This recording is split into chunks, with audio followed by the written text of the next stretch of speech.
Bon, salut à toutes et à tous, c'est Manu pour la chaîne No Suicide Carp. Donc là, comme convenu, on est au bord d'un plan d'eau du Morbihan, un plan d'eau qui fait dans les, je sais plus, 70 hectares à peu près, 70-80 hectares. On se retrouve dans une queue, je suis avec un collègue, Nono, que ça pêche, j'ai 3 cannes. Une canne qui pêche une sortie de ruisseau qui est là-bas, une canne qui pêche celle-ci là, hop, je sais pas si vous la voyez ici, voilà, elle pêche en pleine eau et j'ai une canne sur la bordure ici. Voilà, donc en fait, ce qui se passe là, maître mot précision quoi. On est arrivé, ça fait à peu près 1 heure ou 2 qu'on est arrivé, même peut-être 2 heures maintenant. Donc le temps de tout sortir, on arrive sur un plan d'eau où voilà, on n'a pas amorcé. On arrive comme ça à la one again. Donc j'ai mon flotte tube qui est là.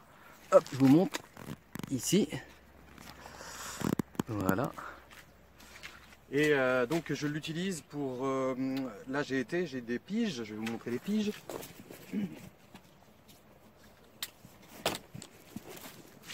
Voilà, donc j'ai des piges comme celle-ci. C'est du Tubiro en fait en électricité. Et j'ai fait des petites marques dessus pour me donner la profondeur. Au bout j'ai mis un petit plomb et je tâte avec le fond comme ça. Comme ça me permet de vraiment bien sentir le fond. Là en l'occurrence ici on dépasse pas les, je dirais les 1,50 m. Par contre quand j'y suis allé là, j'ai vu que c'était très vaseux. La lignée d'arbres que vous voyez derrière là-bas, c'est limite impêchable. Enfin impêchable à mon sens maintenant, je sais pas, les carpes vont peut-être dedans, mais alors là c'est clair et net, faut mettre un montage au chaude et puis faire un truc, mais voilà, ça m'inspire pas. Donc du coup ce que j'ai fait en fait, comme je mettais du temps à tâter, j'ai carrément mis comment enlever mes palmes. Je me suis mis avec le flotte tube comme si c'était une bouée devant moi. Et en fait je marchais sur le fond comme ça en tenant et franchement c'était nickel. J'ai fait une sacrée longueur là-bas où je sentais que de la vase, mais vraiment une vase très profonde quoi. Jusqu'à un moment où dans l'axe de la sortie du ruisseau, je suis tombé sur une bosse bien dure, enfin relativement dure, où ça pêche propre quoi. Donc ce que j'ai fait, j'ai pris une grande pige en bois que j'ai plantée dans le fond en fait, enfin que j'ai bien planté, un peu en décalé en arrière, de façon à me donner un repère. Et j'ai amorcé la zone et j'ai posé proprement avec le flotte tube, j'ai posé dessus, j'ai bien arrosé de bouillettes et je suis revenu. Donc je sais déjà qu'elle pêche superbement bien cette canne là. La canne qui est en sortie du ruisseau, je suis vraiment rentré dans le ruisseau, j'ai 1,50 m de fond, ça tape très dur, alors que dès qu'on sort du ruisseau, ça commence à être mou. Donc ça veut dire que vraiment ce goulet là du ruisseau, pour moi c'est vraiment nickel. En plus j'ai juste acheté du bord comme ça et puis à ramener mon truc. Et j'ai une 3e canne qui est en bordure, donc là je suis allé avec mes waders dans l'eau. Comme ça je marche et j'ai commencé à sentir la vase molle, vous savez la vase liquide un petit peu. Celle qu'on va pas forcément sentir quand on est au plomb et là au pied on la sent bien quoi. Donc je me suis reculé un petit peu, j'ai posé mon plomb à mes pieds, j'ai reculé et ensuite j'ai clippé, j'ai marqué mon fil. Et du bord j'ai réessayé, en fait je lance doucement au clip, paf, et je sais que je tombe pile poil à la limite là du bien dur avec la vase molle quoi, la vase liquide. Donc du coup voilà, c'est pour ça que je disais maître mot précision. Je pêche avec des petits diamètres de bouillettes, ce que je vous ai montré dans les vidéos précédentes du commerce là. Voilà, bon je vous tiens au jus, je vais pas faire attendre Pépère plus longtemps là-bas, hein. Je vais peut-être lui amener, parce que c'est moi qui a prévu la bouffe, du coup on s'est arrangé comme ça.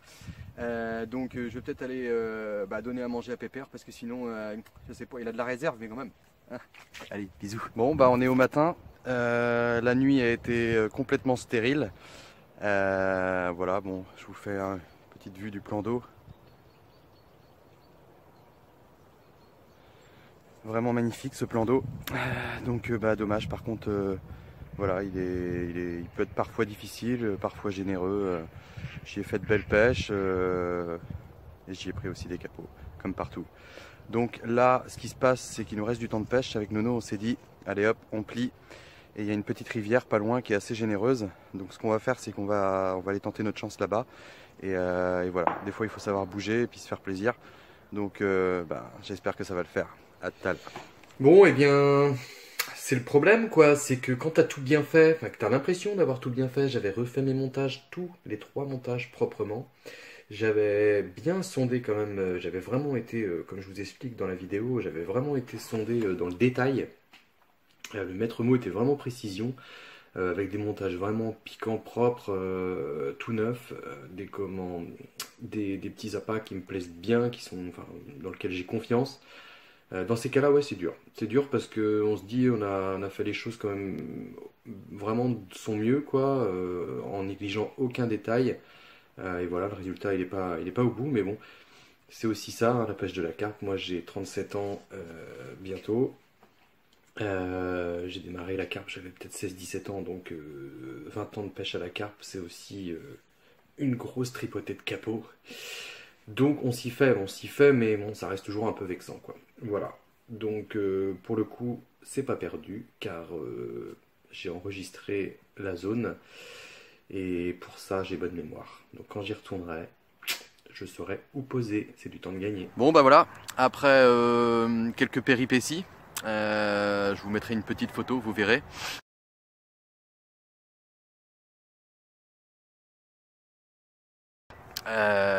Nous voilà donc au bord de cette petite rivière. Une petite rivière normalement un peu généreuse en départ, donc on verra, on espère. Inch'Allah, allez, à tal. Je vais vous mettre dans ce sens-là. Ouais, c'est parti là. Ouais. Bon bah voilà, après une heure ou deux de pêche, enfin deux bonnes heures, une petite coco qui fait bien plaisir parce que c'est assez difficile là aujourd'hui, entre hier et aujourd'hui. Donc voilà, pas pesé, hein, mais bon, ça fait 2-3 kilos quoi, 3 kilos peut-être maximum. Voilà, elle fait la belle, magnifique. C'est cool. Bon bah voilà, du coup cette petite sortie de 24 heures se sera terminée sur 2 poissons. La petite commune que vous avez vue sur la vidéo et une commune un petit peu plus grosse pour Nono. Maintenant, ce qu'on va faire, c'est que je tiens à remercier déjà tout le monde parce que on est rendu à 55 abonnés, donc c'est sympa. C'est vraiment sympa, même si je sais que sur les 55, il y en a au moins 25, c'est mes amis, ma famille. Mais on commence vraiment là sur les 25-30 qui suivent là à arriver sur des vrais passionnés, quoi. Voilà, donc je vous remercie. Je vais répondre à Fabrice Larmand. Je te remercie pour avoir posé une question sur une des vidéos là. Tu voulais savoir comment je fais le nœud pour ma tête de ligne. Donc je vais expliquer ça de suite. Et je voudrais remercier aussi Michael Terry qui m'a demandé comment j'ai conçu mes écureuils, entre guillemets, puisque c'est vrai que ce sont plutôt des stylos. Donc, je vais vous montrer comment je les ai fabriqués. Et en même temps, j'en suis vraiment fier parce que je les utilise beaucoup. Finalement, il y a plein de choses comme ça, des fois que j'ai fabriquées mais qui m'ont jamais servi. En fait, ça c'est le lot des bricoleurs, quoi. Fabriquer des trucs qui servent à rien. Mais pour le coup, là, ça me sert vraiment. Je les utilise vraiment beaucoup et même quasi systématiquement. Voilà, faut vraiment qu'il y ait du courant pour que je passe sur des écureuils plus lourds. Sinon, c'est vraiment le top pour moi, à mon sens. Et je vais vous expliquer pourquoi. On y va.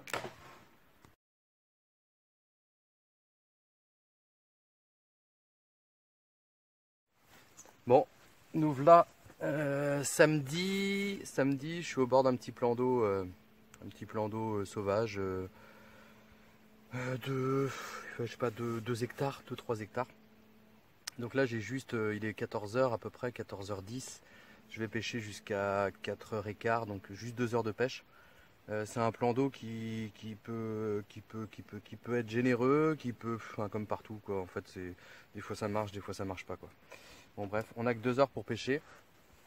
Donc je vais mettre un petit montage comme ceci avec une petite bouillette blanche Diamond White de chez Mainline et une petite pop-up Clockwork de chez Mainline également, qui doit être en 10 ou 12 mm la pop-up. Donc voilà, avec une tresse gainée, 2 petits plombs ici. Je dégaine, c'est la tresse gainée en 25 livres.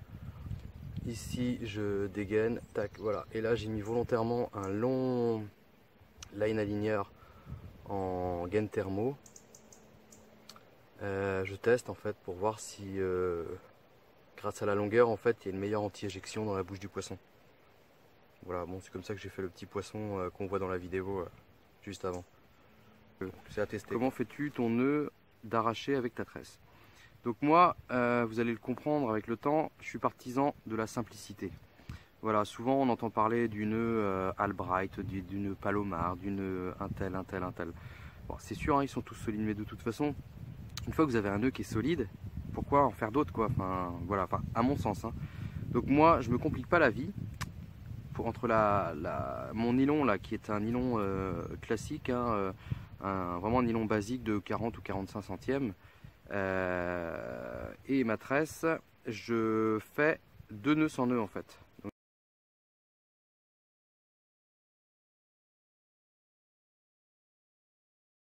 je fais ça, c'est-à-dire que, imaginons, vous avez le bout ici, hop, je fais le tour de ma tresse comme ça, hop, donc je tiens dans ma main la tresse pour pas que ça s'en aille, comme si c'était un anneau en fait, quoi. Voilà, ensuite je fais donc un tour, 2 tours, 3 tours, et j'en fais pas beaucoup parce que le nylon étant assez gros, il n'y a pas besoin de faire trop de tours. Ensuite, hop, je rentre dedans, dans le début de la boucle, en fait, comme si vous faisiez un nœud, ce qu'on appelle le nœud baril, je crois, voilà, un nœud sur... Pardon, je fais mon petit crassou, mais merde, il faut absolument le mouiller. Donc voilà, je le serre. Je le serre doucement, je ne serre pas à fond, en fait. Voilà. Donc ça veut dire en fait que je viens de faire un nœud en fait qui va venir se serrer, plus on tire dessus, plus il se serre, qui va venir se serrer sur ma tresse. Et à l'inverse, je fais la même, c'est-à-dire que je prends ma tresse, là je fais un peu plus de tours parce que plus le fil est fin, plus il faut faire des tours. Donc 3, 4, 5, 6, 7, hop. Là, ça a moins de risque de chauffer, mais bon quand même, je préfère la mouiller la tresse. Voilà, je tire doucement, hop.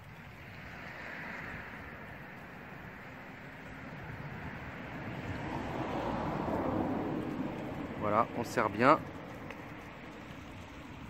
Moi j'aime bien rapprocher le nœud, comme c'est des spires en fait qui viennent glisser. J'aime bien les aider en fait à avancer. De toute façon, à la longue de le faire, ce nœud, après vous allez être habitué et puis vous allez bien voir comment il se serre de lui-même, quoi. Et vous allez l'aider à se serrer. Voilà. Ensuite, on coupe l'excédent. Pour le nylon, tac. Pour la tresse, moi j'aime bien tendre. Ça se coupe beaucoup mieux. Et après, on vient brûler. Alors à chaque fois qu'on utilise le briquet, il faut toujours chauffer avec le dessous de la flamme, quoi. Voilà. Alors certains vont dire, oh c'est quoi son nœud là? Et ben moi ça fait des années que je pêche avec ça. Déjà il est solide, de deux il passe dans les anneaux sans aucun problème, et je me prends pas la tête puisque c'est toujours le même nœud en fait. Je fais le nœud baril pour fixer sur un émerillon, pour fixer 2 tresses ensemble, enfin la tresse et mon arraché ensemble, voilà. Et après on teste, hein. Il faut tester, hein, sans se faire mal bien sûr, mais...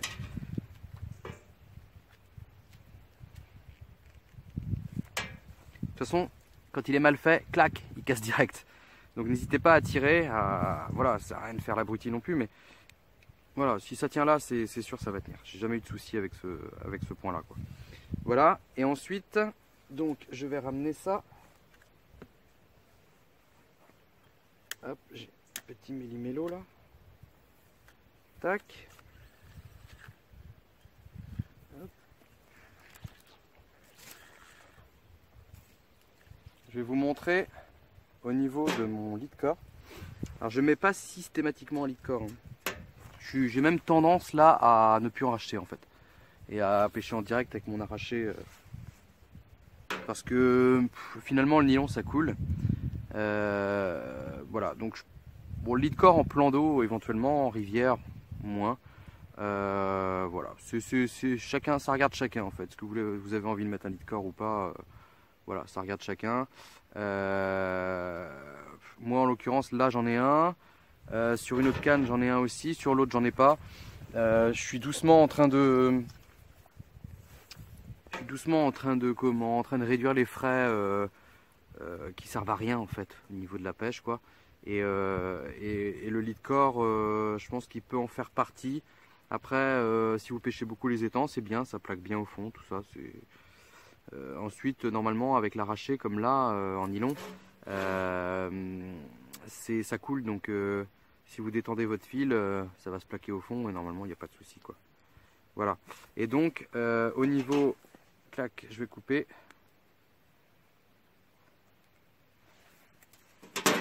Voilà. Donc en fait, j'enlève du plomb. Voilà.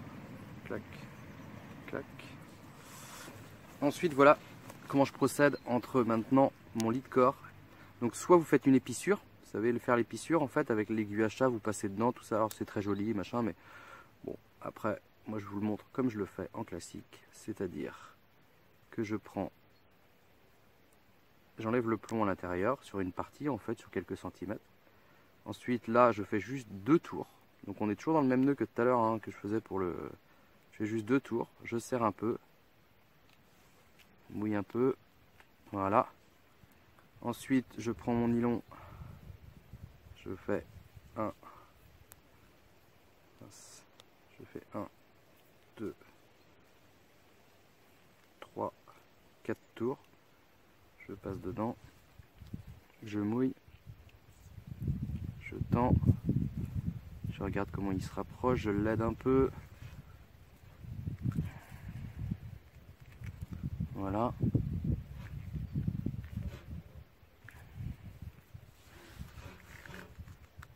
Et voilà.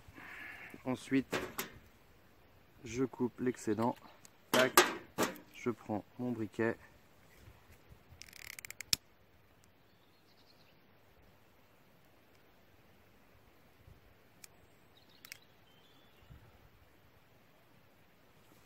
Voilà. Alors pour ceux qui aiment tout ce qui est très joli et super bien fini, bah c'est pas pour vous. Par contre, pour ceux qui aiment la simplicité, la solidité, c'est pour vous. Voilà. Donc vous voyez en fait là j'ai fait exactement le même nœud que entre mon cordeline tresse et mon arraché nylon. Alors que là on est sur lit de corps et arraché, enfin tête de ligne nylon. Bon alors là on va prendre le cas de figure où comment on est au bord de l'eau. Ça m'est arrivé une fois de me dire tiens j'ai pas de montage au shod ou hélicoptère alors que j'avais une zone très vaseuse que j'avais envie de pêcher. Donc une fois de plus on a tous des petits attirails en fait dans notre boîte à pêche. Donc si on part, voilà, j'enlève le bas de ligne, on part sur un montage classique en fait. Montage classique qu'on avait, voilà, qu'on a tous, là il y a un lit de corps, machin. Donc, je le démonte. Tac. Je démonte ça.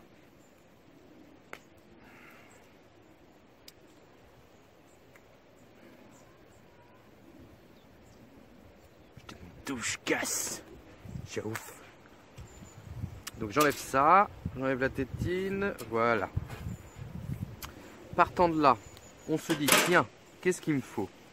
Alors, c'est d'avoir des petites perles. Donc je prends des petites perles. Là, j'ai des petites perles qui sont déjà perforées. Alors je ne sais pas si je vais réussir à vous montrer.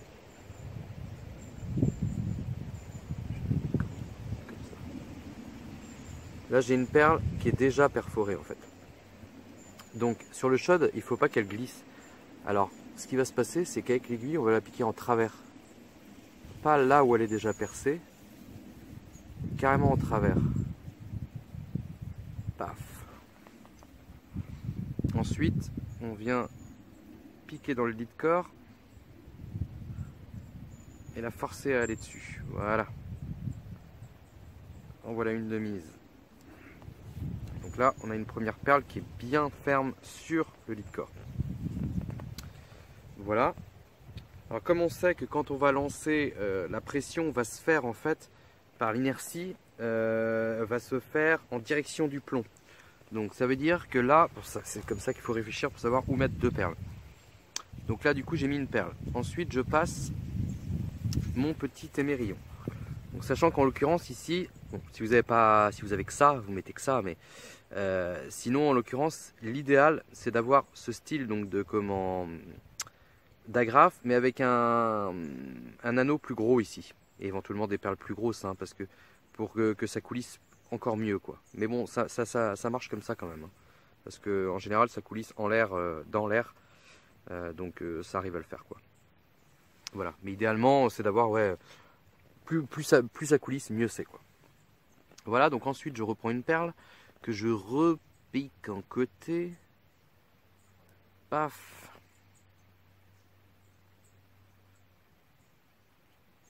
Tac. Une deuxième perle, une troisième, mais là c'est deux à suivre en fait.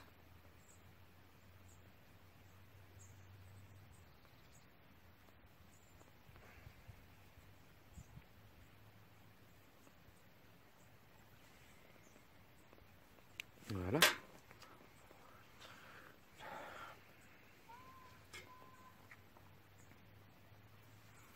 Vous voyez le principe, on a deux perles d'un côté, une perle de l'autre. Et pourquoi on met deux perles de ce côté-là? C'est parce que le plomb, là on repart là-bas vers la tête de ligne. On est comme ça donc, et le plomb va venir ici, où il y a mes doigts. Donc on va le mettre là. Et comme quand on a dessus, si admettons on met une chaussette ou on vient accrocher, enfin même de toute façon le bas de ligne avec le poids de lèche et tout ça. On va attendre que papy y passe avec ses Super 5.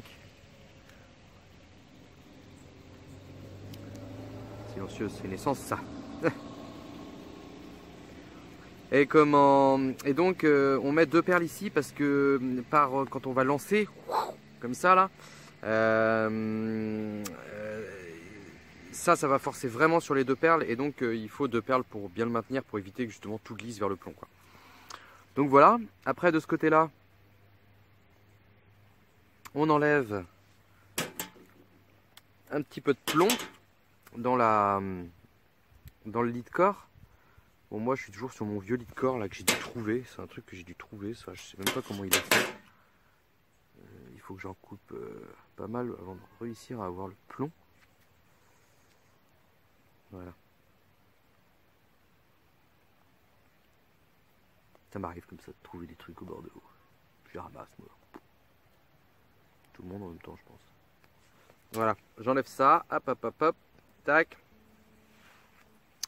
Avant il faut passer une petite tétine dans ce sens là. Alors soit vous mettez un sleeve ou un truc comme ça, moi j'achète pas de sleeve, je fais tout avec des tétines. Merde. Zut, pardon. Voilà. Tac. Et là moi je fixe en direct le plomb.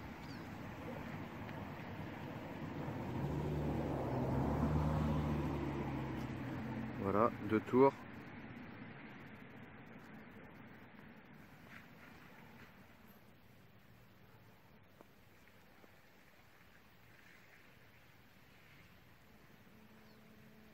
J'arrive à faire mon nœud.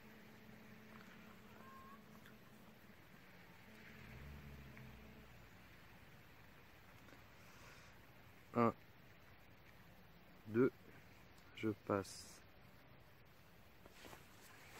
Je suis pas très doué, pardon. Hein. Là, je sais pas. Ça va pas. Allez, viens là. Voilà.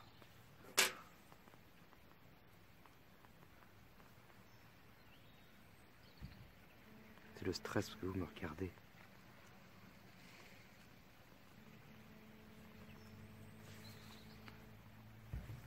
Voilà, voilà.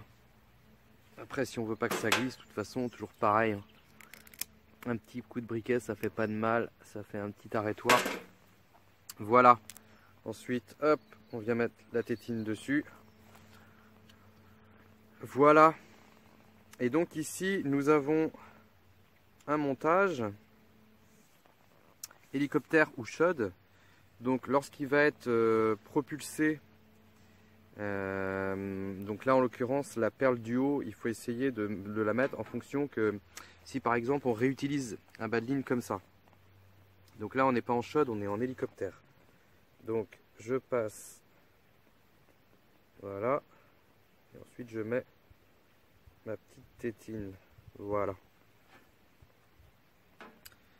Là on est sur un montage hélicoptère, tout simplement. Donc ce qu'il faut regarder en fait, c'est que quand vous êtes en butée contre cette perle là, vous n'alliez pas en fait dépasser votre nœud ici pour éviter les emmêlements. Voilà. Donc là c'est pas trop mal quoi. Donc en fait quand vous allez projeter, donc comme je vous disais, vous allez donc lancer comme ça. Donc ça va avec le poids là ici, ça va avoir tendance à forcer sur les deux perles, mais comme vous avez mis deux perles, ça va pas glisser. Et donc en l'occurrence là, quand ça va tomber dans l'eau, ça va arriver, paf. Donc ça se pose comme ça, tac tac tac tac, et ça vient se mettre à côté. Et l'avantage en fait, c'est que toute cette partie là, en fait, peut aller se mettre dans la vase et vous n'allez pas enfoncer, même si ça venait encore un petit peu plus dans la vase. Enfin, vraiment vous optimisez de façon à ressortir vraiment votre hèche, même si c'est des herbiers, des choses comme ça. Je serais tenté de dire qu'on devrait toujours pêcher comme ça, même si l'autoferrage est moins bon. Mais dans le doute, on va dire, de savoir comment ils le font, on devrait pêcher comme ça. On est sûr au moins que, voilà, que s'il y a de la vase, des herbiers ou quelque chose, ben, c'est plus présentable, quoi. Et ensuite, par rapport à ça, donc si vous enlevez ici, là je vais regarder si j'en ai un de près, je crois que j'en avais fait un petit shod. Un petit bas de ligne pour shod, mais je sais pas si je l'ai encore, si. Parfait. Donc vous voyez ici, hop, hop. Là on va passer en mode shod. Donc en mode shod, on passe le truc dessus. Je suis en fluoro. Tac. Je ramène, toujours pareil, hein. Classique tétine. Ensuite là, il s'est un peu redressé, donc idéalement c'est de le chauffer un petit peu. Alors là je vous déconseille de le faire au briquet quand même, mais à la vapeur, ou truc comme ça. Ouais, il est pas beau. Il est pas beau mon bas de ligne là, mais théoriquement il doit pas se tenir comme ça. Il faudrait le reformer en fait à la vapeur. Il devrait être un petit peu cintré comme ça. Voilà. Bon, toujours est-il que là on se retrouve sur un truc flottant. Il faut qu'il soit flottant celui-ci. Et c'est ça le shod. Là, voilà, comme ça, posé au fond. Ou planté, admettons, planté jusque là dans la vase. Et hop, on va dire que là après c'est le fond. Là vous avez ça qui se décolle au-dessus, quoi. Voilà. On imagine que tout le reste c'est planté dans la vase en fait. Voilà. Et ça marche bien aussi. Et derrière, bah, une fois que vous avez tout ça, pour ça qu'on met un lit de corps, c'est aussi pour que tout se plaque bien au fond. C'est là que le lit de corps est intéressant par contre. Mais alors il va de soi que soit vous mettez un petit backlead, vous savez les petits backleads qu'on accroche comme ça, qu'on fait descendre le long avec juste 10 grammes, 15 grammes de plomb. Soit vous mettez ça, soit vous détendez votre fil. Mais n'allez pas tendre votre fil parce que si vous vous retrouvez en tendant avec un truc qui fait ça dans l'eau, on n'est plus sur la même pêche là, on est plutôt à la pêche, on est plus à la pêche en mer là, avec le truc en l'air comme ça. Enfin, voilà, tout ça pour dire que le shod en fait, il faut que vous ayez le fil détendu, ou alors un backlead qui plaque dès le départ votre fil au fond, de façon à vous retrouver le plus plaqué possible en fait sur le fond. Voilà, et pour qu'ensuite il n'y ait que l'èche qui se décolle comme ça, quoi. Voilà. Donc shod ou hélicoptère, finalement on est sur la même base. Après, s'il se passe quoi que ce soit, c'est-à-dire si on parle sécurité poisson et que admettons bah, ça casse là au niveau du nœud ou même un peu plus loin, de toute façon quand le plomb va se prendre quelque part, ça va coulisser. Le poisson, il n'y a qu'une perle ici, donc le poisson il va tirer dessus, il va faire coulisser la perle, elle va sauter le nœud et il va partir avec bah, juste le bas de ligne en bouche, quoi, qui se séparera bien sûr très rapidement derrière, car le poisson n'est pas bête et n'est pas si et bah voilà, il est pas bête quoi, c'est tout. Bon bah voilà, du coup explication chaude, explication montage hélicoptère effectué, check. Toujours pas de poisson, un beau soleil par contre là, franchement je récupère là, les vitamines et tout. J'aurais bien aimé quand même faire un petit poisson, ça aurait été bien. C'est sympa, c'est joli, je vois un petit peu de bulles, je sais pas si c'est du poisson. Bon voilà. Après la pêche c'est la pêche, hein, on choisit pas. Allez, ciao, bye bye.